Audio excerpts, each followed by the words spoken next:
चलिए स्टार्ट करें। अब देखिए आज का जो हमारा टॉपिक है ब्रिटिश साम्राज्य के विरुद्ध विद्रोह। अब देखिए हम लोगों ने इससे पहले ब्रिटिश साम्राज्य की सभी नीतियों को पढ़ा, उसके भू राजस्व के संबंधित सारी चीज़ों को पढ़ा था ना, रैयतवाड़ी, महालवाड़ी और अस्थाई बंदोबस्त। ये तमाम बंदोबस्त क्यों किया जा रहा था, एकदम ध्यान से समझना बारी बारी से, क्योंकि यही सारी चीज़ों का कनेक्शन जो है इस टॉपिक से हमारा आज जुड़ने वाला है। हमने जितने भी टॉपिक पढ़ा था, जो ब्रिटिश भू राजस्व नीति पढ़ा, ब्रिटिश आर्थिक प्रशासनिक नीति भी पढ़ा, ब्रिटिश शिक्षा नीति पढ़ा, इन सभी नीतियों का जो लागू करने का असली मकसद क्या था? लाभ कमाना, खास करके व्यापारिक लाभ कमाना, ये सबसे बड़ा मकसद था। यानी कि जितने भी ब्रिटिश सामाजिक सुधार पढ़े, सामाजिक सुधार आंदोलन तो इसके बाद हम लोग पढ़ने वाले हैं, हालांकि छोटा मोटा सुधार तो हम लोग देख ही लिए थे। न्याय व्यवस्था में कई प्रकार का सुधार हुआ था। सती प्रथा के बारे में हम लोगों ने देखा कि सती प्रथा के खिलाफ कानून लाया गया था, विधवा प्रथा लाया गया था, है ना। इन तमाम सुधारों की वजह से भारतीय लोग क्या हो रहे थे, धीरे धीरे नाराज हो रहे थे। 1757 की जो प्लासी का युद्ध हुआ था, उसके बाद क्या हुआ था? 1757 के प्लासी युद्ध के बाद अंग्रेज धीरे धीरे भारत के बंगाल के क्षेत्र पर वो धीरे धीरे अपना कैप्चर करना शुरू कर दिया। और कैप्चर सही तरीके से जो किया था वो किया था बक्सर के युद्ध में हुआ था ना। तो 1757 से ये जो दौर शुरू हुआ था भारत पर कैप्चर करने का, ये 1700 आपका जो 64 में जो बक्सर की लड़ाई हुई थी, और उसके बाद इलाहाबाद की जो संधि हुई थी 1765 में, 12 मई 1765 को हुआ था पहली संधि, और दूसरा हुआ था 16 मई 1765 को। पहली संधि किसके साथ हुई थी? इलाहाबाद की प्रथम संधि किसके साथ हुआ था? शाह आलम द्वितीय के साथ हुआ था, जिसमें 26 लाख पेंशन देने की बात को स्वीकार किया गया था, और बदले में अवध और कड़ा के क्षेत्र को मिला था।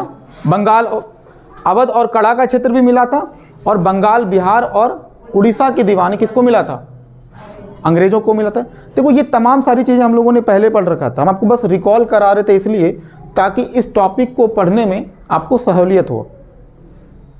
तो देखो जितने भी अस्थाई बंदोबस्त थे, रैयतवाड़ी थे, महालवाड़ी थे, ये तमाम बंदोबस्त के बाद धीरे धीरे जो किसान वर्ग थे वो क्या होते चले जाएंगे? नाराज होते चले जाएंगे। सिर्फ किसान वर्ग ही नहीं, किसान वर्ग से संबंधित उसका जो भी वर्ग होगा, जैसे किसान का बेटा ही तो सैनिक था ना। ब्रिटिश के यहाँ पर जो सेना का जो नौकरी करते थे वो कौन करते थे? किसान ही करते थे, मतलब किसान का ही बेटा था वो। तो अगर किसानों की हालत अगर ख़राब है तो निश्चित रूप से उसका प्रभाव उसके बेटे पर भी पड़ेगा। अच्छा, धार्मिक सुधार भी ब्रिटिश दनादन किए जा रहे थे, न्याय व्यवस्था में सुधार करने की प्रयास कर रहे थे। इधर रेलवे का विकास, मतलब रेलवे का भी शुरुआत हो चुका था, हालांकि रेलवे अपने पिक पॉइंट पे नहीं पहुंचा था। तो देखिए 57 की क्रांति में ये जितने भी सारे हमने टॉपिक आपको बताया, चाहे वो 1813 का एक्ट हो, 1833 का चार्टर एक्ट हो, है ना, ये तमाम चीज़ें आपको यहाँ पर देखने को मिलेगा।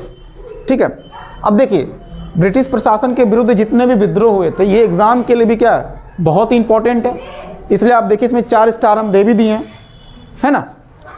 तो ब्रिटिश साम्राज्य के विरुद्ध जितने भी विद्रोह हुए थे उसका रीज़न क्या था?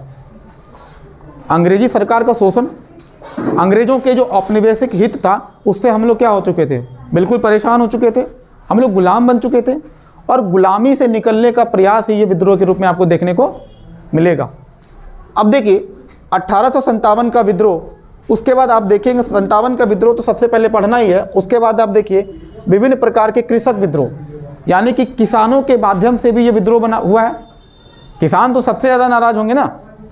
उसके बाद आप देखिए 57 के विद्रोह के बाद आप देखिए कई प्रकार के जनजातियों के द्वारा भी विद्रोह किया गया, ट्राइबल्स के माध्यम से विद्रोह हुआ। जनजातियों के माध्यम से विद्रोह क्यों हुआ? चूंकि हाँ देखिए, अब जो जनजाति लोग थे वो क्यों परेशान थे? ट्राइबल्स अंग्रेजों से क्यों परेशान थे? क्योंकि अंग्रेज उनके भी ज़मीनों पर अधिकार कर लिए थे, और ज़बरदस्ती उन लोगों के साथ भी ज़बरदस्त तरीके से धार्मिक परिवर्तन भी करवा रहे थे, उन लोगों का भी धर्म परिवर्तन करवा रहे थे, उनके भी धार्मिक मामलों में हस्तक्षेप करते थे ये। और सबसे बड़ा दिक्कत तो वही हुआ था जो ज़मीन का मामला था, उनके सारे जो ज़मीन ही हड़प लेते थे ये लोग, और साथ ही साथ ज़बरदस्ती उनसे मजदूरी भी करवाते थे, जिसको बेगारी करना बोलते हैं। तो ब्रिटिश की वजह से जनजाति लोग भी बहुत नाराज़ थे। आपको याद है पहले पढ़े थे हम लोग, जो कि चाय बागान में भी इन लोगों को पकड़ के ज़बरदस्ती खेती करवाया जाता था, असम के जो चाय बागान थे। तो ये लोग भी बहुत नाराज़ थे। किसान तो नाराज़ थे ही, क्योंकि अलग अलग प्रकार के जो कर लगाए गए थे वो सभी कर इनके खिलाफ ही हुए, है ना। उनका मकसद थोड़ी था कि कृषि में विकास करना, कृषि का विकास करना तो इनका मकसद कभी रहा ही नहीं। इनका मकसद बस ये था अपना हित पूरा करना, कच्चे माल की आसानी से प्राप्ति करना, ताकि यही कच्चे माल वहाँ जब जाएगा ब्रिटेन में तो वहाँ पर क्या होगा, उसी को वहाँ से मतलब कि प्रोडक्शन करके जो उत्पादित माल होगा वो भारत के बाज़ारों में ला करके बेचना, ये उनका मकसद था। और ख़रीदार वर्ग भी तैयार हो ही गया था, क्योंकि ब्रिटिश शिक्षा नीति के माध्यम से यहाँ के लोगों की मानसिकता को बदला जा रहा था। और यही मानसिकता का कमाल था कि अब ये ब्रिटिश निर्मित वस्तु खरीदेंगे। यही पढ़े लिखे लोग मतलब कि भारतीय धर्म के बारे में, भारतीय पुरातन व्यवस्था को भी ये मतलब कि एक संकीर्ण भाव से भी देखेंगे, और साथ ही साथ ये ब्रिटिश के खिलाफ भी हो जाएंगे बाद में, क्योंकि ब्रिटिश शिक्षा नीति के माध्यम से ही जो ये लोग जो शिक्षित होंगे, बाद में यही लोग ना औपनिवेशिक हित को उजागर करते हैं। ब्रिटिश का जो औपनिवेशिक चेहरा है इसको उजागर भी यही लोग करते हैं। तो ब्रिटिश शिक्षा नीति का तो हम लोग दोहरा परिणाम देख ही चुके हैं।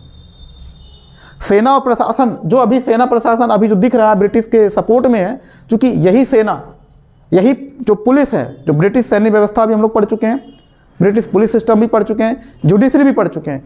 ये तीनों ही व्यवस्था ब्रिटिश के प्रशासन को अस्थायित्व देने का काम करता है, स्टेबिलिटी का काम करता है। और ये स्टेबिलिटी ज़्यादा दिन नहीं चलेगा, क्योंकि जो विभिन्न प्रकार के विद्रोह है वो उसी का कमाल है, क्योंकि सब लोग नाराज हैं। देखिए, जब आप सामूहिक हित नहीं सोचेंगे तो जनता एक न एक दिन क्या करेगी, विद्रोह करेगी। अभी वर्तमान सरकार के भी आप परिप्रेक्ष्य में यही चीज़ समझ सकते हैं। अभी हाल फिलहाल वो कल की बात थी कि वो पंजाब गए थे चुनाव में रैली करने के लिए, और हालांकि वो सुरक्षा का मामला था कि वो अचानक से सारे किसान जो है उनके रास्ते में आ गए, तो 20 मिनट तक हमारे प्रधानमंत्री को रुकना पड़ा। हालांकि ऐसा नहीं होना चाहिए था, लेकिन कहीं ना कहीं आप ये भी चीज़ देखिए कि ये किसानों का गुस्सा है, लोगों की नाराज़गी है। और अगर लोग नाराज़ हैं तो बेहतर क्या होता, बेहतर तो ये होता कि प्रधानमंत्री इस बात के लिए ज़्यादा, अभी वो कह रहे हैं कि सुरक्षा को लेकर के बहुत बड़ा चूक था, बिल्कुल सही बात है, लेकिन आप ये भी तो समझो कि आपसे लोग कितने नाराज़ हैं, उनकी नाराज़गी क्यों है, आप उस पर बात कीजिए ना। आप जैसे घर का पेरेंट्स, घर चलाना और देश चलाना लगभग दोनों एक जैसी बात होती है। आप अगर नाराज़ हैं, पापा आपको कुछ बोले काम करने के लिए, आप काम करने के लिए तैयार हैं, या फिर आप अपने फादर से, पेरेंट्स से आप नाराज़ हैं, तो आप नाराज़गी जाहिर करेंगे ना।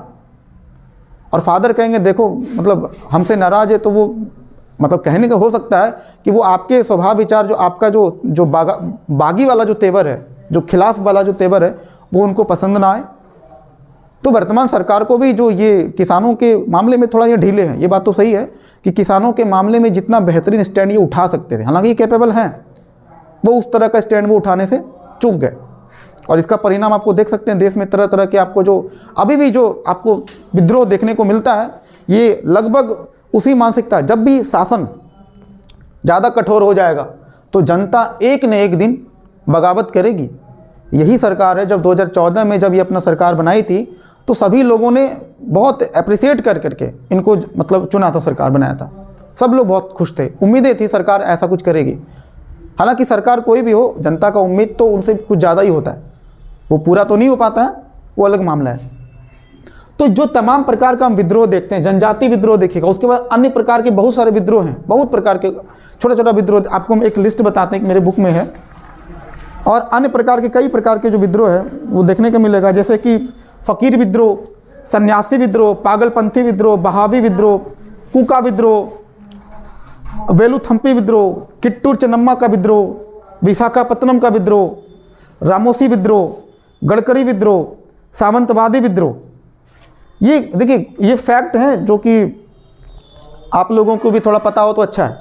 हम देखिए प्रयास ये करेंगे इस टॉपिक के माध्यम से कि फैक्ट कोई नहीं छूटे, क्योंकि ये सारे फैक्ट छोटा छोटा है। मानते हैं कि थोड़ा सिलेबस हालांकि कुछ भी कहे, कोई भी एग्ज़ाम जो बीपीएससी हो चाहे यूपीएससी, ये थोड़ी कहता है कि हम ये क्या पूछने वाले इस टॉपिक के अंदर से, वो तो सीधा कहता है कि हम भाई ब्रिटिश साम्राज्य के विरुद्ध जितने भी विद्रोह है उससे सवाल हम आपसे पूछेंगे, और वो जितने भी विद्रोह होगा इससे रिलेटेड टोटल पूछ सकता है वो आपसे। तो इसलिए अपना तैयारी इस तरह करना कि कोई भी फैक्ट नहीं छूटना है। उसके बाद देखिए ना और भी प्रकार का है जनजाति आंदोलन, जब आप पढ़िएगा उसमें आपको पहाड़िया विद्रोह है, खोंड विद्रोह है, संथाल है, भील विद्रोह, कोया विद्रोह, बस्तर विद्रोह, मुंडा, ताना भगत आंदोलन, रंपा विद्रोह, खासी विद्रोह, अहोम विद्रोह, मणिपुर विद्रोह, थोड़ा थोड़ा करके सबको एक एक करके हम लोग एक एक लाइन का ये सब विद्रोह है लिस्ट बनवा देंगे और आपको एक एक करके आपको समझाते चलेंगे। विद्रोह के नेतृत्वकर्ता को पढ़ना है और विद्रोह के कारण पढ़ना है बस, और डेट थोड़ा सा ध्यान रखना है, ये डेट यहाँ पर इंपॉर्टेंट हो जाता है क्योंकि कभी कभी क्या होगा चारों विद्रोह दे देगा आपको और अरेंज करने के लिए पूछ देगा। हालांकि वही सब विद्रोह पूछेगा जो थोड़ा फेमस है, आपको सभी का डेट याद नहीं रखना है, ठीक है। तो प्रिपरेशन हम लोगों को जो करना है, देखो एमसीक्यू भी देखना है और मेंस के भी क्वेश्चन को देखना है, ठीक है। तो कैसे देखेंगे वो जरा देखिए। अब जो टॉपिक है हमारा 1857 का विद्रोह, इस विद्रोह में हम लोग को क्या क्या पढ़ना है। सबसे पहले समझना है इस विद्रोह के होने के कारण क्या थे। मोटा मोटी कारण तो आप लोग को समझ में आ ही गया होगा कि लोग नाराज थे, ब्रिटिश के जो भू राजस्व जो व्यवस्था था उससे लोग परेशान थे, सैन्य व्यवस्था से, धार्मिक आंदोलन से लोग परेशान थे, तो विद्रोह होना तो वाजिब था। तो कारण में हम लोग देखेंगे कि आखिर राजनीतिक प्रशासनिक कारण क्या था। राजनीतिक प्रशासनिक कारण, प्रशासन से संबंधित तो लोगों को प्रॉब्लम था ही क्योंकि प्रशासन बहुत ही कठोर था, है ना। उसके बाद देखेंगे आर्थिक कारण क्या था। आर्थिक कारण तो सबको पता है कि हम लोगों की अर्थव्यवस्था काफ़ी खराब हो चुकी थी, भू राजस्व का जो दर था वो इतना ज़्यादा था कि यहाँ के किसान चुकाने में असमर्थ थे, और इसके वजह से हम लोग पढ़े भी थे पहले कि भूखमरी, अकाल, ऐसे भी चीज़ों का हम लोगों ने सामना किया। तो जब लोगों को भूख पर दिक्कत हो जाएगा तो विद्रोह तो करेंगे ना वो। तो आर्थिक कारण क्या थे वो भी समझेंगे हम लोग। उसके बाद सामाजिक सांस्कृतिक कारण, सामाजिक सांस्कृतिक कारण चूंकि हम लोगों के सामाजिक सांस्कृतिक मामलों में भी वो हस्तक्षेप कर रहे थे, विभिन्न प्रकार के वो कानून और नियम के माध्यम से, जैसे सती प्रथा, विधवा प्रथा। हालांकि देखिए अब कोई भी समझदार व्यक्ति कह सकता है कि सती प्रथा खत्म करना बहुत अच्छी बात है। विधवा पुनर्विवाह जो लाया गया था उसके वजह से भी लोग नाराज थे। देखिए कोई भी समाज परिवर्तन को तुरंत अचानक से एक झटके में एक्सेप्ट नहीं कर लेता है, क्योंकि हम लोग जिस समाज से रहते हैं वहाँ पे पुरुषवादी सोच चलता है। यहाँ पर सारे फैसले कौन लेता है? भारतीय समाज की मानसिकता तो पुरुषवादी है, तो सारे फैसले कौन लेता है? पुरुष लेते हैं। और ये जितने भी, चाहे वो आपका सती प्रथा का मामला हो, विधवा प्रथा का मामला हो, या फिर आपका जो देवदासी प्रथा हो, ये जितने भी प्रथा हो किसके खिलाफ है? महिलाओं के खिलाफ है। पुरुषों के खिलाफ तो प्रथा नहीं चल रहा है यहाँ पर, तो पुरुषों को कभी दिक्कत होगा? मामला तो महिलाओं का है, और महिलाओं के लिए आवाज़ उठाना उस ज़माने में बहुत बड़ी बात थी, और ऐसा हुआ भी। विभिन्न कानूनों के माध्यम से उस चीज़ को ख़त्म किया गया, अच्छी बात थी। फिर भी लोग तो नाराज़ थे उस समय, तो लोग काफ़ी नाराज़ चल रहे थे। उसके बाद देखिए सैनिक कारण, सैनिक कारण भी पढ़ेंगे। अच्छा, जो सेना का गठन किया गया था ब्रिटिश के माध्यम से, वो किस उद्देश्य से किया गया था? ब्रिटिश सैन्य व्यवस्था पढ़ चुके हैं ना। ब्रिटिश सैन्य व्यवस्था का उद्देश्य क्या था? अपने उपनिवेशिक हितों को पूरा करना और कानून व्यवस्था को लागू करना, ताकि उनको व्यापार करने में किसी भी प्रकार का दिक्कत नहीं हो। भाई प्रशासन क्यों चाहिए हमको? सुरक्षा करने के लिए, व्यापार में किसी भी प्रकार का समस्या ना हो, इसलिए तो कानून चाहिए हमको। अभी भी तो कानून व्यवस्था का वही काम है, चीज़ों को डिसिप्लिन में मेंटेन रखना। तत्कालिक कारण क्या था उस समय का? वही चर्बी वाली कारतूस पढ़ेंगे। मामला पहले देखिए, कोई भी मामला जब धर्म से शुरू हो जाता है ना, तो वो मामला बहुत आगे तक जाता है। शुरुआत तो कहाँ से हुआ? भारत का ये शुरुआत से नेचर रहा कि यहाँ पर आज भी जितने सारे दंगे या क्रांति हुआ है उसमें मामला धर्म का जरूर रहता है। शुरुआत में ही हुआ था ना, चर्बी वाले कारतूस का पता चला। और हिंदू धर्म में जो चर्बी, जो गाय का जो चमड़ी होता है, अब गाय को लेकर के बहुत ही सम्मान है हिंदू धर्म में। और कोई व्यक्ति अगर कहेगा कि आपको मतलब कि जो बीफ होता है वो आपको मुंह में टच करना है, तो हिंदू धर्म के लिए बहुत बड़ा पाप समझा जाता है। वो कभी भी नहीं करेगा, वो मरना पसंद करेगा, लेकिन वो जो बीफ है वो खाना पसंद नहीं करेगा। ऐसा हिंदू धर्म की मान्यता है। हालांकि अभी के समय में कोई प्योर हिंदू नहीं है, ना कोई प्योर मुस्लिम है, सब कहने की बात है। मतलब देखा जाए तो एक शुद्ध गप है। ये जितने भी मठाधीश लोग कहते हैं कि हम प्योर हिंदू के वो ठेकेदार हैं, वो जरा अपने गिरेवों में झांक के देखेंगे, वो भी प्योर हिंदू नहीं है। जो जितने सारे मौलवी हैं वो भी कहते हैं कि हम बिल्कुल जो पूरा इस्लाम को हम सही तरीके से फॉलो करते हैं, वो भी नहीं करते हैं। चूँकि आए दिन उनके बारे में भी अखबार में छपते रहते हैं न्यूज़, पढ़िए बाबाओं और मौलवियों का कारनामा सभी लोग जानते हैं। तो अभी के समय में कोई भी अगर ये दावा करता है तो ये हो सकता है कि कोई 90% हिंदू धर्म को फॉलो कर रहा है, कोई 95% फॉलो कर सकता है, बहुत ज़्यादा हो गया तो 100 का 100% कोई प्योर हिंदू नहीं है, ना ही कोई प्योर मुस्लिम है। सबसे मेन असली बात यह है कि हम लोग कंपोजिट कल्चर में जीते हैं। कंपोजिट कल्चर का मतलब है कि हम लोग हिंदू और मुस्लिम दोनों ही धर्म के कल्चर को मानते हैं। ये आप अपने जहन से निकाल ही नहीं सकते हैं। इसका जीता जागता नमूना देखना हो तो जो आप बॉलीवुड के जो गाने सुनते हैं, आप उसके गानों में देखिए, आप उसमें अरबी, उर्दू, इंग्लिश, हिंदी और आजकल तो लोकल लैंग्वेज को भी मिक्स कर दिया जाता है। तो ये खूबसूरती है। ये देखिए, ये जो कंपोजिट कल्चर जो कहते हैं, ये हम लोगों के देश की खूबसूरती है और अच्छी बात है। संस्कृति में और धर्म में थोड़ा डाइवर्सिटी होनी भी चाहिए। तो देखिए, मामला धर्म से शुरू हुआ। अब देखिए, एक तरफ मुस्लिम लोगों में क्या भ्रांति फैला दिया गया कि इस जो चर्बी वाला जो कारतूस होता है, इसमें चर्बी के रूप में जो सूअर का जो चमड़ा होता है उसका यूज़ किया जाता है। तो जैसे इस्लाम में सूअर को लेकर के मतलब उसको पवित्र नहीं माना जाता, समझिएगा मेरी बात को। उससे लोग, चूँकि वो जो सूअर होता है वो गंदे जगहों पे रहता है और इस वजह से, उसकी गंदगी के वजह से लोग उनको नापसंद करते हैं। तो सूअर का जो मीट होता है उसको वो लोग नहीं खाते हैं। और हिंदू में गाय को लेकर के एक पवित्रता है कि गौ मांस नहीं खाना है। हालांकि हमारे जो वैदिक काल के टाइम में अगर हम लोग पढ़े होंगे आप लोग कभी, उस समय हम लोग मेहमान नवाजी के लिए बीफ का हम लोग यूज़ करते थे, खिलाते थे। मेहमान नवाज, जैसे आज हम लोग कोई मेहमान आते हैं तो क्या खिलाते हैं? कटता है, मुर्गा, बकरा कटता है ना। तो पुराने ज़माने में हम लोगों के, मतलब कि पुराने ज़माने में हम लोगों में बीफ खिलाया जाता था। हालांकि गोवध का बात था, मतलब कि गाय का, गोहंता शब्द का प्रयोग किया गया था कि गाय का वध नहीं होना चाहिए, गाय को पवित्र माना गया है। लेकिन साथ ही साथ हम लोग देखते हैं कि जो बीफ है वो मेहमान नवाजी के लिए खिलाया जाता था। आज भी केरल में कई सारे हिंदू लोग खाते हैं, उनका मर्जी, वो खाते हैं। देखिए, कभी भी टेस्ट को लेकर के, खाने पीने को लेकर के, मतलब इतना सतही हमारा धर्म नहीं होना चाहिए कि कोई अगर बीफ खा रहा है या फिर कोई पिग खा रहा है तो उससे हम नफरत करें। बिल्कुल नहीं। आप भी बकरा खा रहे हो, आप भी जानवर ही खा रहे हो, वो भी जानवर ही खा रहा है, दोनों जानवर ही खा रहे हो। बस ये होता है कि आस्था का थोड़ा सवाल हो जाता है कि गाय को लेकर के हमारे अंदर सेंटिमेंट थोड़ा ज़्यादा है। तो बेहतर तो ये होता कि केवल गाय ही क्यों, सबको लेकर के, हर एक एनिमल्स के प्रति आपका होना चाहिए। देखिए, जब आप किसी एक जानवर को लेकर के अपनी संवेदना प्रकट करते हैं और दूसरे जानवर के प्रति आपका कोई संवेदना नहीं है, जैसे कि बकरा, मुर्गा को लेकर के कोई संवेदना नहीं है, देखते ही लार टपकने लगता है। और कोई कोई ऐसा होता है कि जैसे अब मान लीजिए डॉगी, किसी को डॉगी बहुत पसंद है, कुत्ते का बच्चा उसको बहुत पसंद है, पर वो मटन खाएगा, चिकन खाएगा और खुद भी खाएगा, इसको भी खिलाएगा। ये तो खाता ही, तो चलो इसका नेचर है कि ये खाएगा ही खाएगा। समझ रहे हो बात को? इसी को कहते हैं प्रजातिवाद, स्पेसिज्म बोलते हैं इसको। जब आप किसी एक प्रजाति से प्यार करते हो, दूसरे प्रजाति से आपका नफरत नहीं, मतलब कोई मतलब ही नहीं, बस खाने के लिए बना है। ये मान के चलते हैं कि बकरा और जो मुर्गा है वो सिर्फ खाने के लिए बना है और बाकी जो एनिमल्स हैं जैसे गाय हैं वो पवित्र, इनको माता मानेंगे और बाकी कुछ नहीं है। इस वजह से बेचारी जो भैंस होती है वो नाराज़ होती हैं कि भाई ये तुम्हारी माता है तो ये क्या है, तो उस पर लोग चुप हैं, क्योंकि वो भी बराबर ही काम करती हैं। ऊँटनी का भी वही काम है, बकरी का भी वही काम है, वो भी दूध देती है, बस मात्रा कम है। अंतर यही है ना। तो जितनी भी जो नर मादा होती हैं, सॉरी नर या मादा, जितनी भी मादा होती हैं सबका सेम सिचुएशन होता है, चाहे वो इंसान हो चाहे वो जानवर हो, सबका सेम प्रोसेस है। तो फिर ये जो भेदभाव होता है, इसी चीज़ को कहते हैं प्रजातिवाद। देखिए, आपके टॉपिक में बहुत सारी चीज़ों को हम साइड से हम ऐड कर रहे हैं, हम जानबूझ के कर रहे हैं, ताकि हालांकि ये समझना तो है ही, लेकिन साथ ही साथ अगर कुछ चीज़ें दाएं बाएं हो रहा है तो उसको भी हम समझा रहे हैं आपको। ठीक है।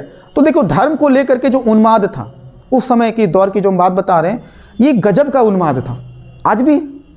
आज भी अगर भारत में दंगे कराना हो बहुत आसान है, कुछ नहीं करना है, मस्जिद जाओ, बीफ का एक टुकड़ा फेंक दो, मंदिर जाना है, मतलब सॉरी पिग का, मस्जिद जाना है और सूअर का वहाँ पे मीट फेंक देना है, और मंदिर जाना है और गाय का मीट का टुकड़ा फेंक दो, पर्याप्त है दंगे कराने के लिए।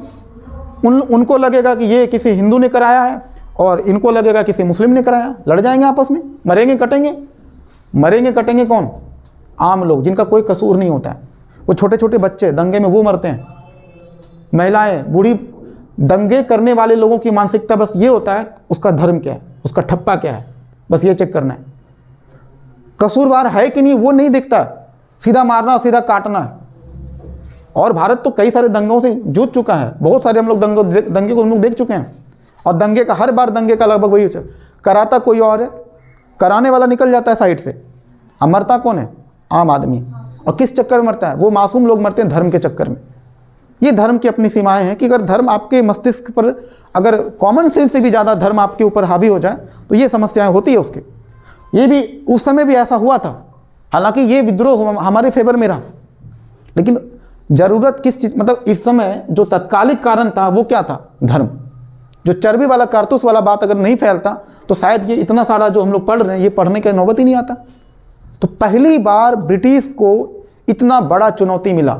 इसीलिए कभी कभी 1857 का जो विद्रोह शब्द का जो हम कह रहे हैं, इसी को स्वतंत्रता संग्राम भी कहते हैं, प्रथम स्वतंत्रता संग्राम, क्योंकि इससे बड़ा आज तक विरोध कभी हुआ नहीं।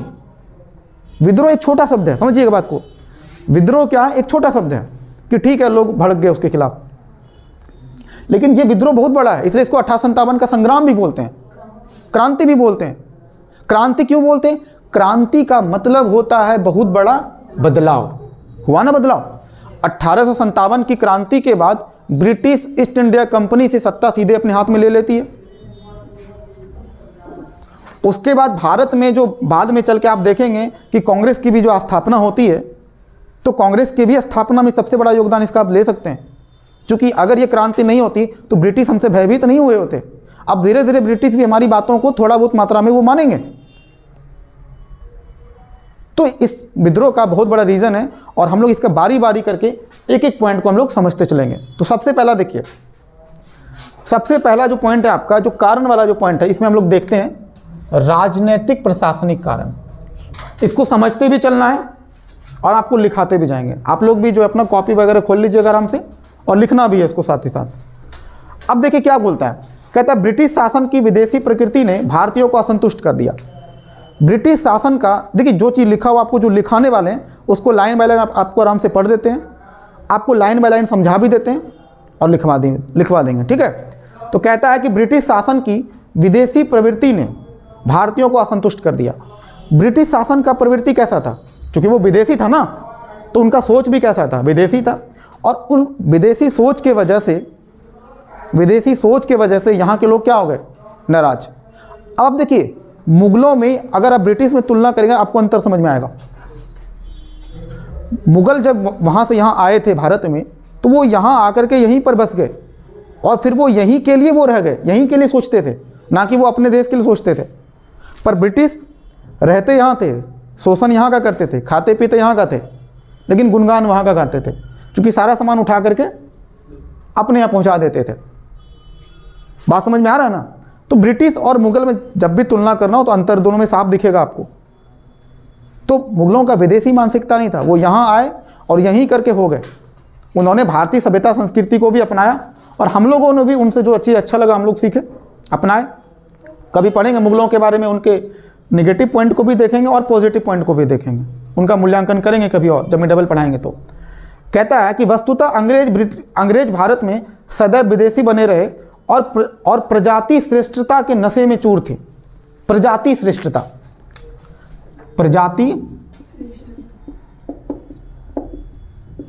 प्रजाति श्रेष्ठता के नशे में चूर थे। इसका क्या मतलब हुआ? वो अपने आप को क्या मानते थे? हम श्रेष्ठ हैं, गोरे हैं, मतलब वो अपने आप को श्वेत मानते थे। तो श्वेत का काम क्या है? अश्वेतों को सभ्य बनाना। ये कहते थे कि हम श्वेत हैं, गोरे हैं, और गोरे हमें प्रकृति ने बनाया है, तो हमारा काम है जो काले लोग हैं, जो अश्वेत लोग हैं, उसको क्या करना है? सभ्य बनाना है। मतलब सीधी सी बात है कि हम तुमसे क्या है? ऊंचे हैं, तुम मेरे बराबर के नहीं हो, तुम बर्बर हो, जंगली हो। तो ये प्रजाति श्रेष्ठता के नशे में क्या थे? चूर थे। जैसे भारत में आज जाति श्रेष्ठता के नशे में लोग चूर हैं कि हम ब्राह्मण हैं, कोई बोलता है हम क्षत्रिय हैं, तो देखो ये जो हायरार्की होता है ना कि जब अपने आप को लोग ऊंचा समझने लगे और सामने वाले को नीचा समझने लगे, ये समझ लो कि ये धर्म नहीं बल्कि धंधा है, ये चौपट करने का एक तरीका है। देखो ब्राह्मण कभी धर्म नहीं हो सकता है, कभी जाति नहीं हो सकता है, वो व्यवसाय हो सकता है। इसी प्रकार से क्षत्रिय कोई जाति नहीं हो सकती है, वो व्यवसाय हो सकता है। वैश्य जो बनिया वो भी व्यवसाय है, क्योंकि व्यवसाय के आधार पर, कार्य के आधार पर, काम करने के आधार पर इनका विभाजन हुआ था। तो फिर कोई काम छोटा और कोई काम बड़ा कैसे हो सकता है? सिंपल सी लॉजिक है। यहां भी यही फॉर्मूला लागू होता है कि आप काले हो और गोरे हो, ये तो मेनालिन पिगमेंट का कमाल है ना, वो तो केमिकल कंपोजिशन का कमाल है, बॉडी का केमिकल कंपोजिशन। और आप किस जगह पर रहते हो उसका भी कमाल है। अब अगर कोई बोलेगा कि हम यहाँ पर पृथ्वी के जो विषुवतीय क्षेत्र है, इक्वेटर है, हम यहाँ पे रहते हैं, तो जो इक्वेटर के पास रहेगा उसका स्किन का कलर कैसा होगा? काला होगा। सीधी सी बात है, क्योंकि वो सनलाइट के में ज़्यादा रहता है। वो जो अंग्रेज है वो कहाँ रहता है? वो तो मतलब आपका ये उपोष्ण कटिबंध के ऊपर वाला शीत कटिबंध जहाँ आता है, शीतोष्ण कटिबंध, वहाँ पे रहता है वो। तो इनका भूगोल अलग है, तो ये गोरे होंगे ही ना। लेकिन ये बात उनको समझ में आएगा नहीं।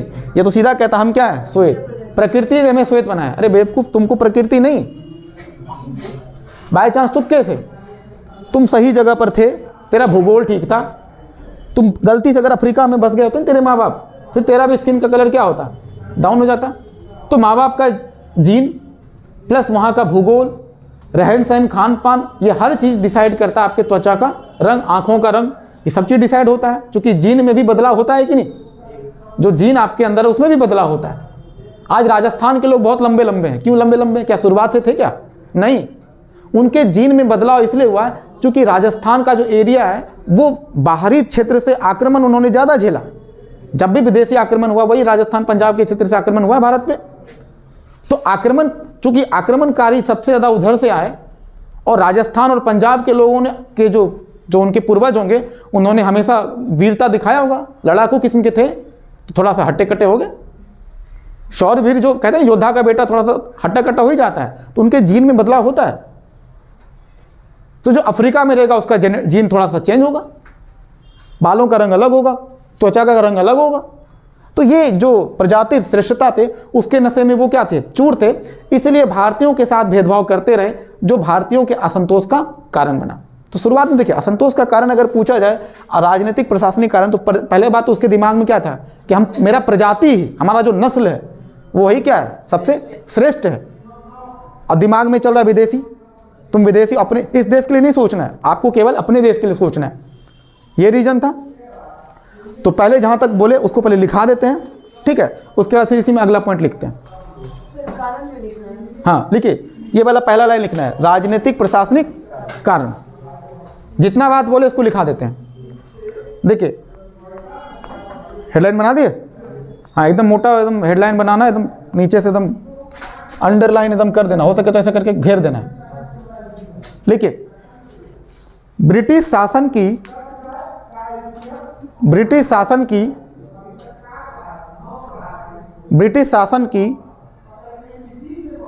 विदेशी प्रकृति ने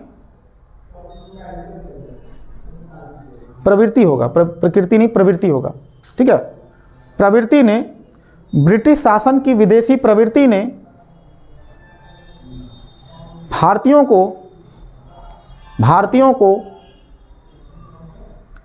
को असंतुष्ट कर दिया।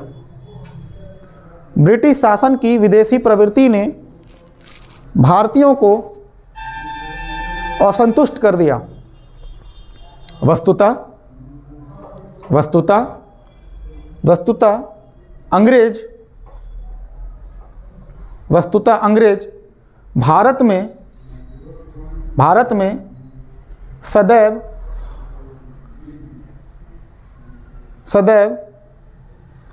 विदेशी बने रहे। भारत में सदैव विदेशी बने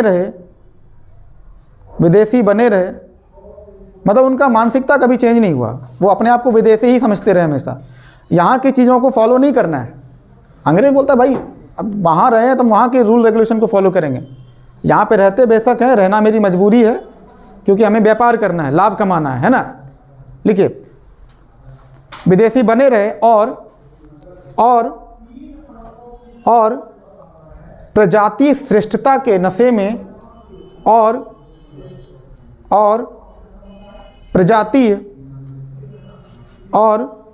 प्रजाति श्रेष्ठता के नशे में, हाँ, प्रजाति श्रेष्ठता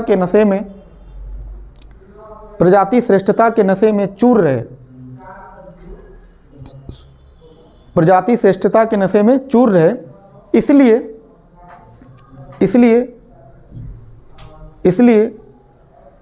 इसलिए भारतीयों के साथ भेदभाव करते रहे। क्या है कि हम लोग करिया थे, है ना, करिया बोलते हैं हम लोग अपने लोकल लैंग्वेज में, क्या बोलते हैं काला को? सर भेदभाव करते रहे। हम लोग लोकल लैंग्वेज में काला को क्या बोलते हैं? करिया। उसको बोलते हैं गोरका, हम बोलते हैं करका। चलता नहीं यहाँ पे। सर ये तो अंग्रेज तो क्या हमारे यहाँ के आज वही तो कह रहे ना, अभी यही बात सोचिए ना, अंग्रेज तो करते ही थे, हमारे खोपड़ी में भी वही चीज़ घुसा दिया गया। अगर ऐसा नहीं होता तो भारत में जो इतना ज़्यादा जो आपका फेयर एंड लवली जो बिक रहा है, बिकता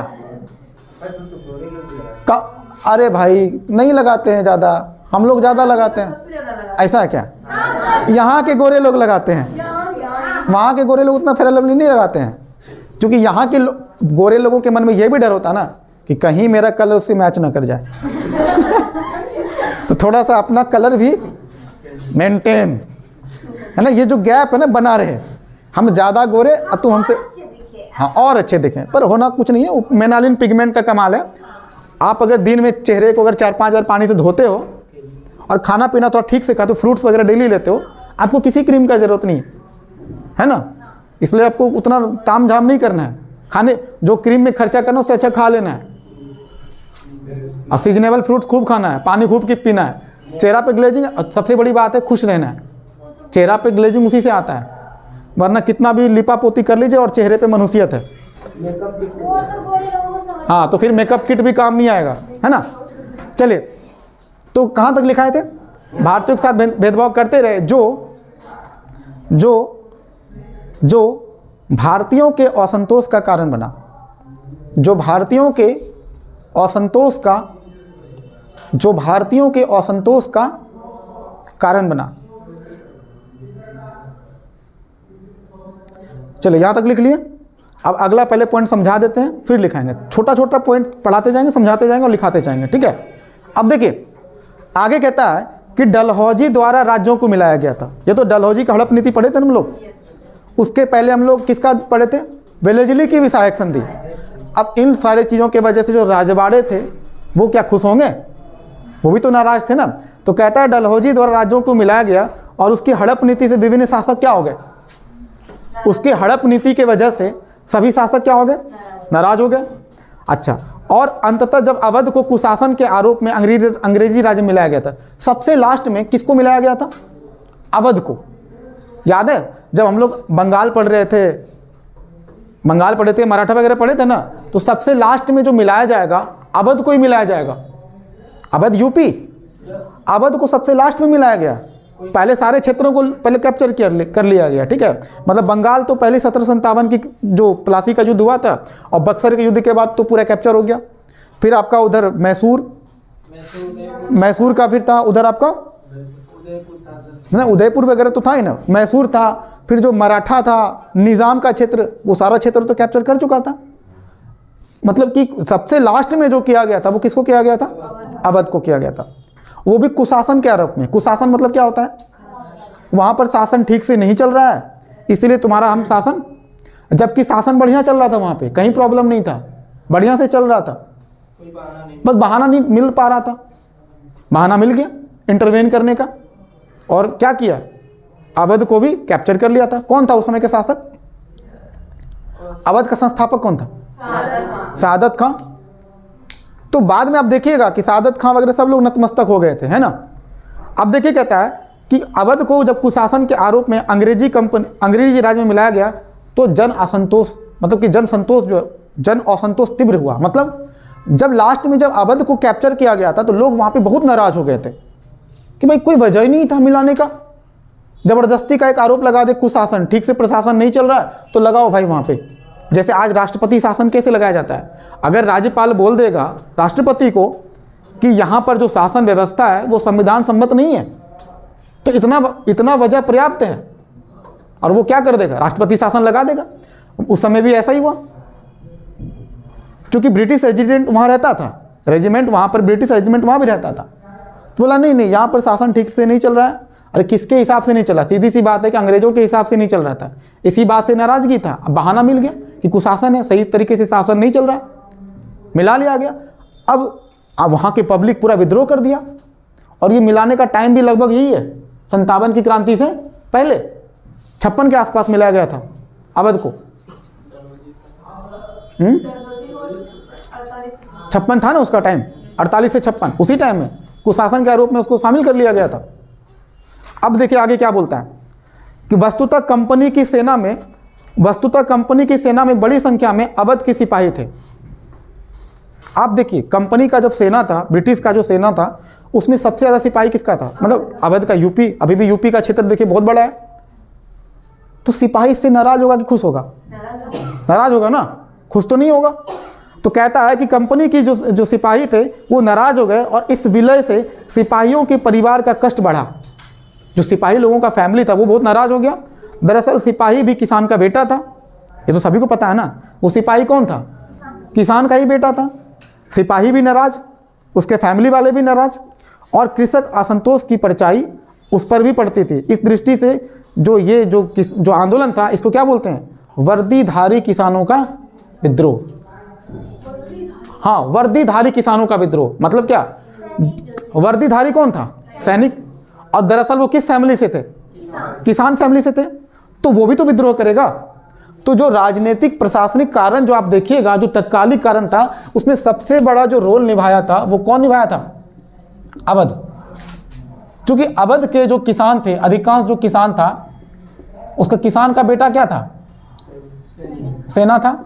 और जब ये किसान नाराज है तो सेना भी क्या होगा, नाराज।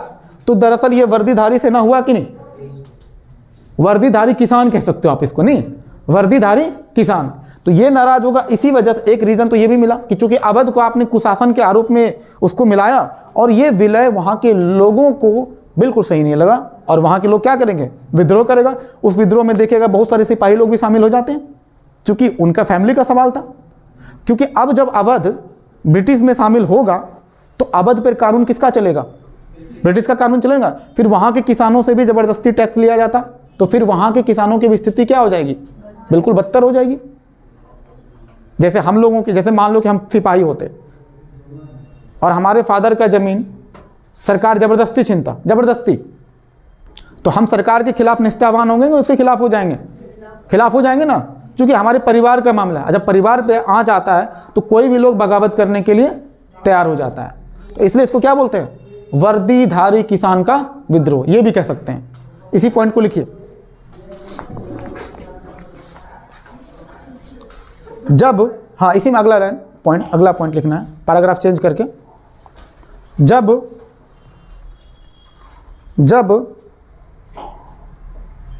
डलहौजी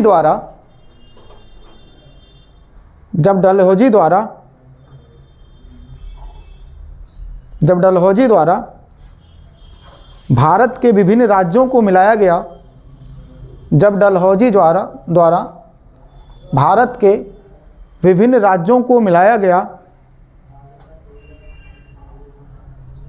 तो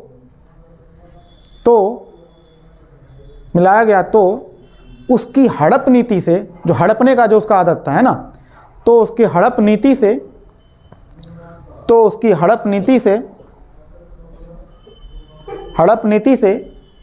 विभिन्न शासक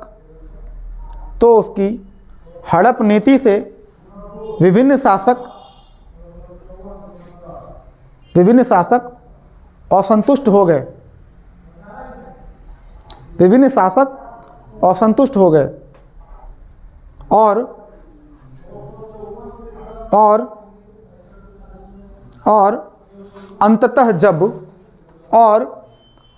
अंततः अंततः जब अवध को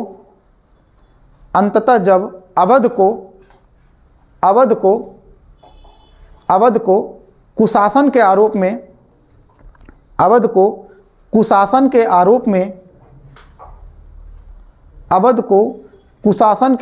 में अंग्रेजी राज्य में मिलाया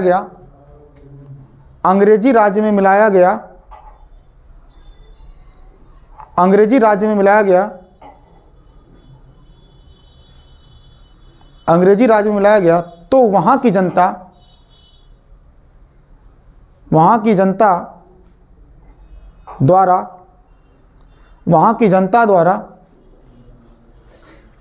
जनता द्वारा तीव्र विरोध हुआ। वहाँ की जनता द्वारा तीव्र विरोध हुआ।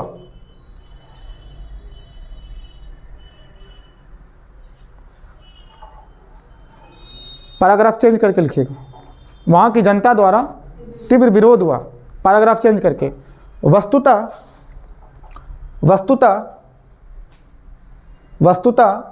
कंपनी की सेना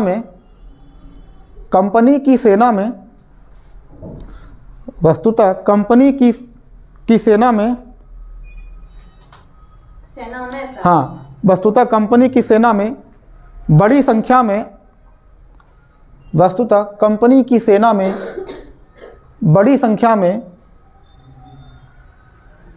में अवध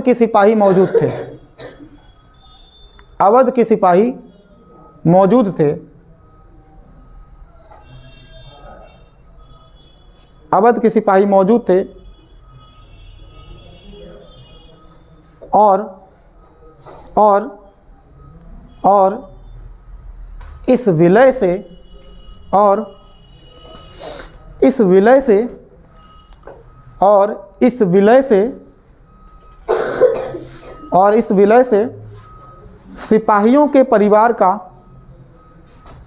और इस विलय से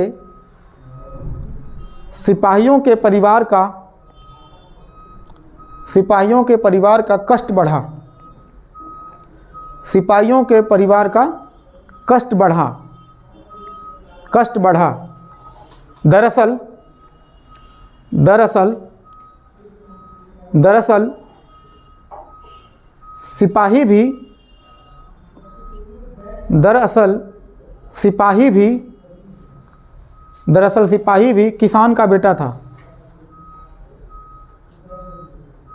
दरअसल सिपाही भी किसान का बेटा था।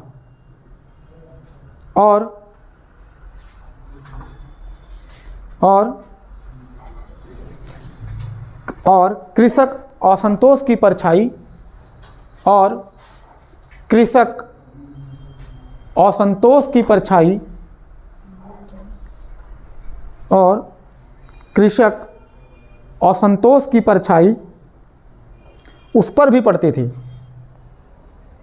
मतलब समझ में आएगा ना? कृषक असंतोष मतलब किसान जो असंतोष थे तो उसकी परछाई उस पर भी पड़ा ना भाई, वो भी तो नाराज थे। वो परछाई क्यों पड़ा? क्योंकि वो खुद किसान का बेटा था। ये भाषा समझिए, जन असंतोष की परछाई पड़ी मतलब क्या? वो भी इससे नाराज था। यही समझिए भाषाई मतलब जो आपका पकड़ मजबूत बनेगा तो आप इस तरह की भाषा का इस्तेमाल कर पाइएगा, है ना? इसको कहते हैं कि आप संकेत वाला भाषा, उस पर भी पड़ती थी। इस दृष्टि से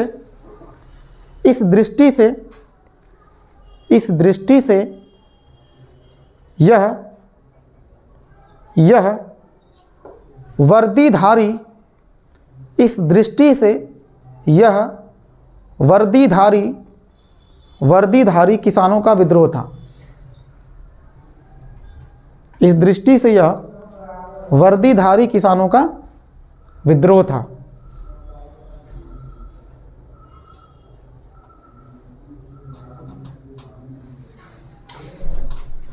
अब देखिए ये वाला पॉइंट तुम्हारा क्लियर हो गया।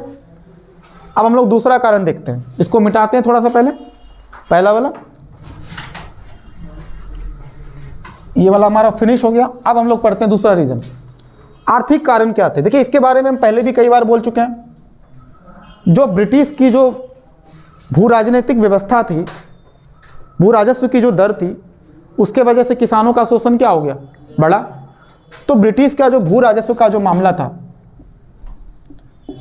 भू राजस्व, तो भू राजस्व की वजह से क्या हुआ, किसानों का शोषण क्या हो गया, बढ़ा।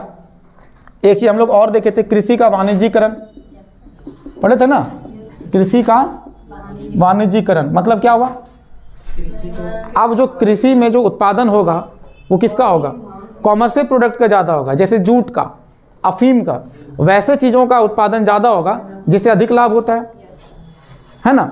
अफीम की खेती, नील की खेती होगा, इसके वजह से भी किसानों का शोषण क्या हो गया, बढ़ा।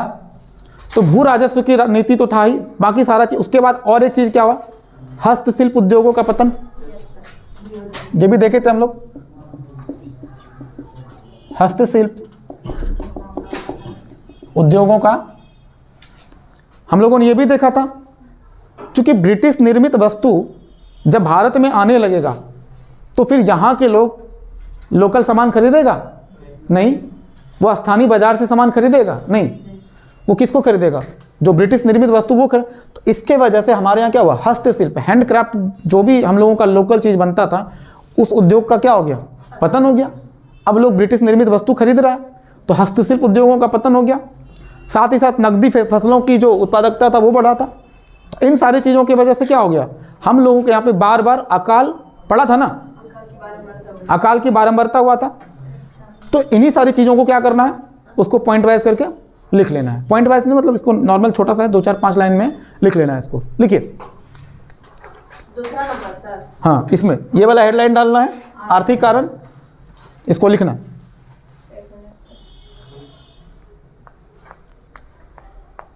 ब्रिटिश आर्थिक कारण लिखना है, ठीक है।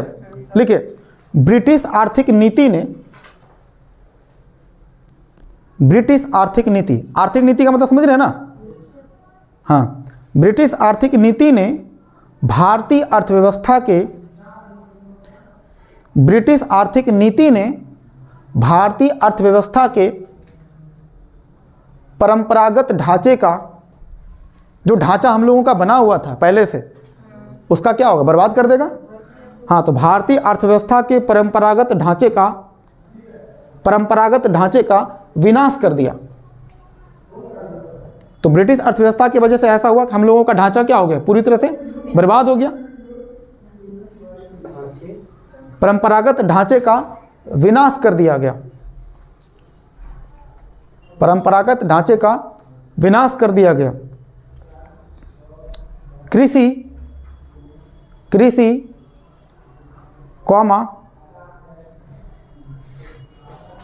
गांवों एवं उद्योगों पर, कृषि कौमा तो आता है ना, कौमा, कृषि कौमा गांवों एवं उद्योगों पर, गांवों, कृषि कौमा गांवों एवं उद्योगों पर प्रतिकूल प्रभाव पड़ा, प्रतिकूल प्रभाव पड़ा। देखिए, ब्रिटिश आर्थिक नीति से कृषि का क्या हुआ, पतन हुआ, कृषि हम लोगों का खराब हो गया। गांव भी क्या हो जाएंगे, गरीब। गांव याद है, महलवाड़ी सिस्टम पढ़े थे ना, पूरा गांव के स्तर से टैक्स लिया जाता था। तो देखिए, जब किसान ही गरीब हो जाएंगे तो गांव क्या होंगे, वो भी गरीब हो जाएंगे। और साथ ही साथ जो उद्योग था हम लोगों का वो भी क्या हो गया, चौपट हो गया। तो हम लोगों पे क्या प्रभाव पड़ा, प्रतिकूल। इसका अपोजिट वर्ड क्या होता है, अनुकूल। तो प्रतिकूल मतलब क्या हुआ, ब्रिटिश आर्थिक नीति के वजह से हम लोगों का क्या हुआ, हम लोगों का जो परंपरागत ढांचा था, जो पहले का गांव था, कृषि हम लोगों का बहुत अच्छा था, गांव भी बहुत खुशहाल था, उद्योग भी छोटा मोटा चल ही रहा था, हम लोगों का हैंडक्राफ्ट थोड़ा बहुत चल रहा था। लेकिन उनके आने के वजह से सारा चीज़ क्या हो गया, बर्बाद हो गया। तो देखिए, लिख लिया ना, गाँवों एवं उद्योगों पर इसका प्रतिकूल प्रभाव पड़ा। हाँ, लिखिए। अब इसका चेंज कीजिए पैराग्राफ को। जब एक बात कह देंगे ना, जैसे आपका कहा हुआ एक बात कंप्लीट हो गया, अब वहाँ से क्या करना चाहिए, पैराग्राफ चेंज कर लेना चाहिए। अब देखिए, अधिकतम भू राजस्व के कारण, लिखिए, अधिकतम भू राजस्व के कारण, चूंकि भू राजस्व की राशि कैसी थी, ज़्यादा थी, तो अधिकतम भू राजस्व के कारण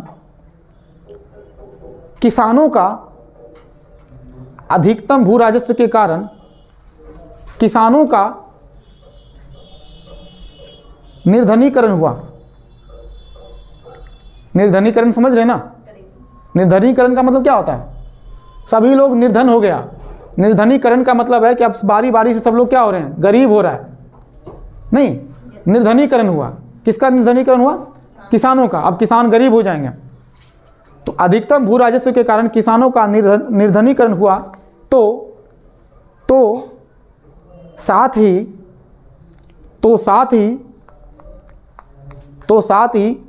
ब्रिटिश मुक्त व्यापार की नीति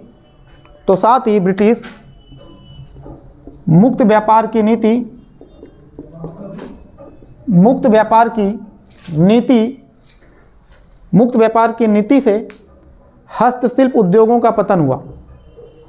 ब्रिटिश मुक्त व्यापार की नीति से हस्तशिल्प उद्योगों का पतन हुआ। पहले इसको समझिए। मुक्त व्यापार की नीति कब आया था? 13। इसके तहत क्या बोला गया था कि अब ब्रिटेन की कई सारी कंपनियां यहां पर आकर के भारत में व्यापार करेंगी। आप समझिए, पहले कच्चा माल थोड़ा बहुत ढो के ले आया था। अब क्या होगा? कच्चा माल ज़्यादा मात्रा में जाएगा ना, क्योंकि ज़्यादा कंपनी आएगी यहाँ पर। तो मुक्त व्यापार की नीति से क्या होगा? अब सभी कंपनियां, ब्रिटेन की कई प्रकार की कंपनियां वो आएंगी यहाँ पर व्यापार करने के लिए। अब कंपटीशन भी बढ़ेगा और जिसके वजह से क्या होगा? मुक्त व्यापार की नीति की वजह से यहाँ पर क्या हुआ? हस्तशिल्प उद्योगों का पतन होगा ना, क्योंकि अब देखिए 1813 के बाद भारत में ब्रिटिश निर्मित वस्तु ज़्यादा मिलेगा। जो ब्रिटेन के द्वारा जो बनाया गया प्रोडक्ट है अब वो यहाँ पर ज़्यादा पहुँचेगा, तो हम लोग भी खपत वही करेंगे। तो हम लोगों का जो हैंडक्राफ्ट का जितना भी सामान था, जो इंडस्ट्री था, वो भी क्या हो जाएगा? बर्बाद हो जाएगा। तो हैंडक्राफ्ट इंडस्ट्री हमारा क्या हो जाएगा? खत्म। हस्तशिल्प उद्योगों का पतन हो जाएगा। हाँ, लिख लिया नहीं यहाँ तक? कहाँ तक लिखे? हस्तशिल्प उद्योगों का पतन हुआ। तो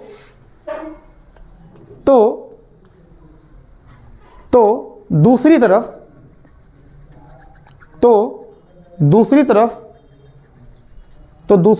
किसानों को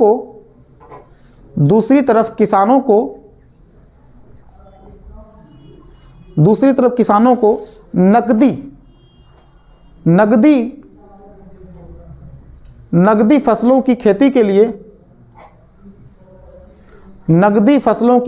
लिए वही कैश क्रॉप, नगदी फसलों की खेती के लिए बाध्य किया गया, मतलब जबरदस्ती बाध्य किया गया। नगदी फसलों की खेती के लिए बाध्य किया गया।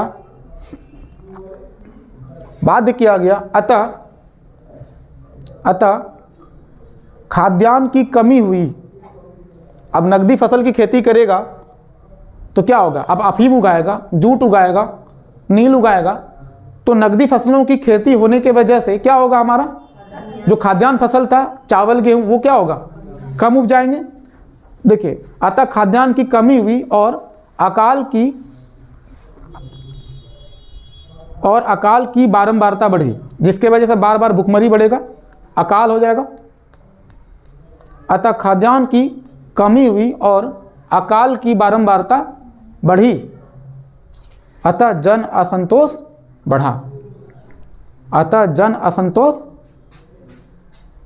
बढ़ा। समझ में आया ना? कहीं पर कोई दिक्कत नहीं हो रहा है ना?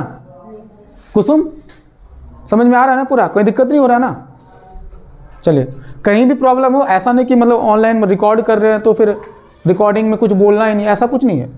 ये रिकॉर्डिंग है, अपने जगह पर है, पर फोकस रहना चाहिए, समझ में आना चाहिए, है ना? ठीक है, ये वाला दूसरा वाला पॉइंट भी हमारा क्या हो गया? खत्म हो गया। क्या नींद आ रहा है क्या मिथुन जी? नींद आ रहा है? लिखने में भी नींद आ रहा है? कमाल हो गया। या तो रात में नींद पूरा नहीं हुआ होगा। चलिए, तीसरा देखिए, सामाजिक सांस्कृतिक कारण। पहले लिखवा लीजिए सर, उसके बाद क्या? नहीं, समझते चलिए, लिखते चलिए, ठीक रहता है। मतलब पहले लिखवा लीजिए, उसके बाद 6 दिन सर। अरे भाई, टाइम हमारे पास है, 12 मिनट है। क्या छोड़ दें? क्या मन नहीं हो रहा है? छोड़ दीजिए सर। एक आदमी बोला छोड़ दीजिए। नहीं, समझाएंगे और लिखना। इसको खाली लिखा, थोड़ा सा है, छोटा सा पॉइंट। सामाजिक सांस्कृतिक कारण। पहले लिखवा दीजिए, उसके बाद समझाइएगा। दिक्कत होता है? नहीं सर, बाद में समझाइएगा तो थोड़ा अच्छा रहेगा, सामने रहेगा। नहीं नहीं, समझा हुआ चीज़ लिखिएगा तो ज़्यादा अच्छा रहेगा। समझिए मेरी बात को, पहले लिखिएगा फिर समझिएगा, मज़ा नहीं आएगा। होता क्या बताते हैं, इसका साइंटिफिक रीज़न बताते हैं। जब आप किसी चीज़ को समझे होते हैं ना, तो लिखने वक्त दिमाग में आपका चलता है। समझ रहे बात को? इसलिए हम आपको पहले समझाते हैं फिर लिखाते हैं। हमें क्या दिक्कत है, लिखवाना तो हमें है ही। समझिएगा। एक बात बताइए, अंग्रेजों ने भारतीयों के बारे में क्या बोला? तुम असभ्य हो, जंगली हो, बर्बर हो और हमसे नीचा भी हो, यानी कि निम्न हो। ये सामाजिक सांस्कृतिक कारण समझ रहे हैं ना, कि हम लोगों के समाज में जो हस्तक्षेप चल रहा है वो क्यों कर रहा है? उनको वो बार बार हम लोगों को ये एहसास दिलाते हैं कि तुम हमसे क्या हो, निम्न हो, नीचा हो। तो कहता है कि अंग्रेजों ने भारतीय संस्कृति को निम्न बताया और ईसाईकरण पे बल दिया। बोला हिंदू धर्म छोड़ो, ईसाई धर्म अपनाओ, एकदम सही धर्म है, सब चीज़ यहाँ पर ठीक चल रहा है। अरे हम लोग माना कि हम लोगों के धर्म में बहुत सारी विसंगतियाँ हैं, पर इसका ये मतलब तो नहीं है ईसाईकरण को अपना लेंगे। क्यों अपनाए भाई? बात समझ में आ रहा है ना? ये अभी के समय में लोग इस तरह बोलेंगे, और सही भी एक तरह से। क्यों दूसरे धर्म को अपनाना है, और किसी भी एक धर्म में बंधे भी क्यों रहना है? दोनों बात समझना, किसी भी एक ही धर्म में बंधे भी क्यों रहना है और दूसरे धर्म को अपनाना ही क्यों है? वो तो हमारी मर्जी है ना। जैसे अंबेडकर ने अंतिम समय में बौद्ध धर्म को अपनाया, वो उनका चॉइस था, कोई ज़बरदस्ती थोड़ी बोला था, वो उनका चॉइस था। वो अपनी चॉइस की जगह पे ठीक भी हैं, वो जस्टिफाई भी करते हैं। उन्होंने इसके माध्यम से लोगों को मैसेज देने का भी काम किया कि हिंदू धर्म में जो व्याप्त बुराइयां हैं उस पर आप सोचना शुरू कीजिए, वरना एक हम तो प्रतीक के रूप में अपनाए, हो सकता है बहुत सारे लोग हमको फॉलो करते हुए अपनाएंगे। वो हिंदू धर्म के मुंह पे तमाचा था।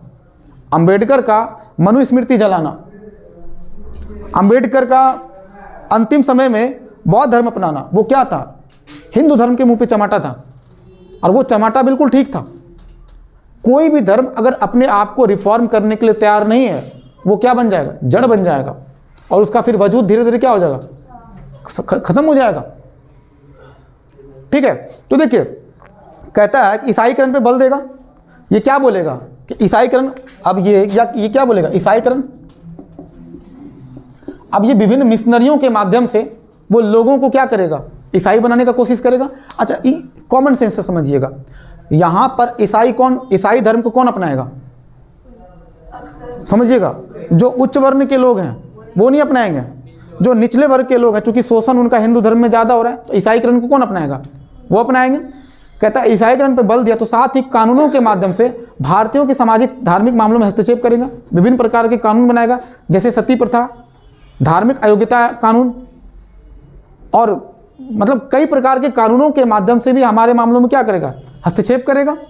और इन सारी चीज़ों की वजह से यहाँ के लोग क्या मानेंगे कि हमारे धार्मिक और सामाजिक मामलों में क्या है? हस्तक्षेप है। इसी पॉइंट को छापिए जरा सा, लिखिए। अंग्रेजों ने ये हेडलाइन डाले थे कि नहीं, सामाजिक सांस्कृतिक कारण? हाँ, अंग्रेजों ने भारतीय संस्कृति को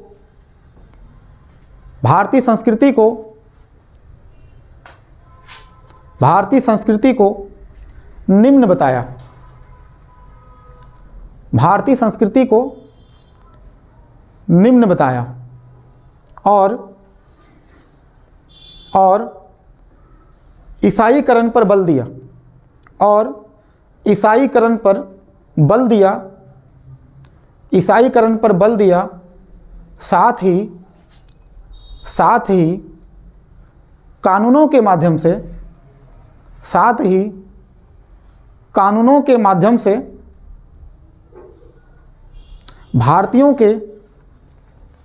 भारतीयों के सामाजिक धार्मिक मामलों में भारतीयों के सामाजिक धार्मिक मामलों में साथ ही कानूनों के माध्यम से भारतीयों के सामाजिक धार्मिक मामलों में हस्तक्षेप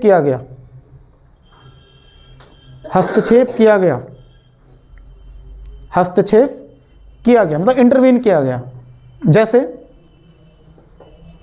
जैसे सती प्रथा निरोधक कानून, सती प्रथा निरोधक कानून कॉमा कॉमा धार्मिक अयोग्यता अधिनियम, धार्मिक अयोग्यता अधिनियम, हाँ, सती प्रथा निरोधक कानून कॉमा धार्मिक अयोग्यता अधिनियम,